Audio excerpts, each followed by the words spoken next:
ناظرین، حجاب کا مسئلہ ابھی ٹھنڈا بھی نہیں پڑا ہے۔ اب ملک میں ایک اور نیا ہنگامہ پیدا ہونے کا خدشہ ہے اور اس ہنگامے کا باعث وشو ہندو پریشد اور بجرنگ دل ہو سکتی ہے۔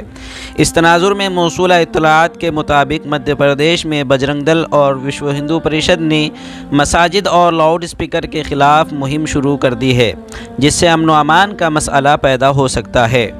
مدھیہ پردیش کے اندور سے شروع ہونے والی مہم کی گرمی اب مالوا سے ہوتی ہوئی مہاکوشل تک پہنچ گئی ہے۔ کچھ دن پہلے اندور کے کچھ وکلاء نے لاؤڈ اسپیکر کے ذریعے اذان دینے کے خلاف مہم شروع کی تھی۔ اب اس پر مستزاد یہ کہ وشو ہندو پریشد اور بجرنگ دل نے ایک نیا راگ الاپ دیا ہے۔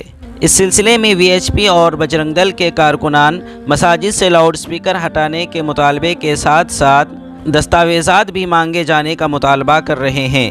اس کے لیے مساجد کی تحقیقات کا مطالبہ کرتے ہوئے مہم چلائی جا رہی ہے۔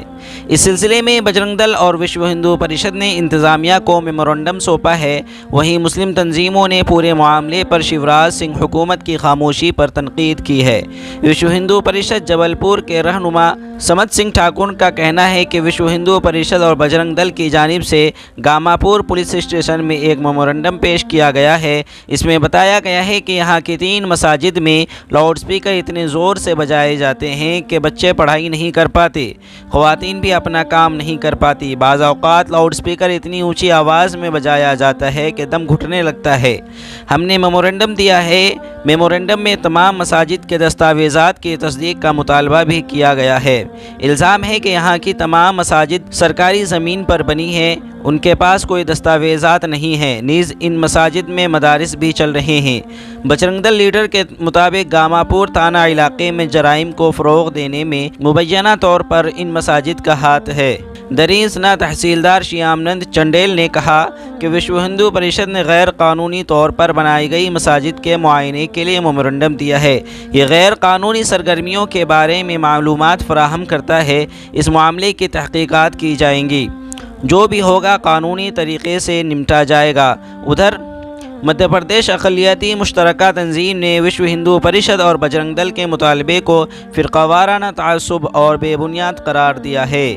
اقلیتی یونائٹڈ آرگنائزیشن کے سیکریٹری عبد النفیس کا کہنا ہے کہ مسجد کبھی بھی مقبوضہ زمین پر نہیں بنائی جاتی۔ حکومت قانون بنائے اور لاؤڈ اسپیکر کے استعمال پر پابندی عائد کرے۔ تمام مذاہب کے پروگرام میں صوتی آلودگی پیدا ہوتی ہے۔ ایسا صرف مساجد کی نمازوں سے نہیں ہوتا۔ حکومت اس پر بھی نظر رکھتے ہوئے قانون مرتب کرے۔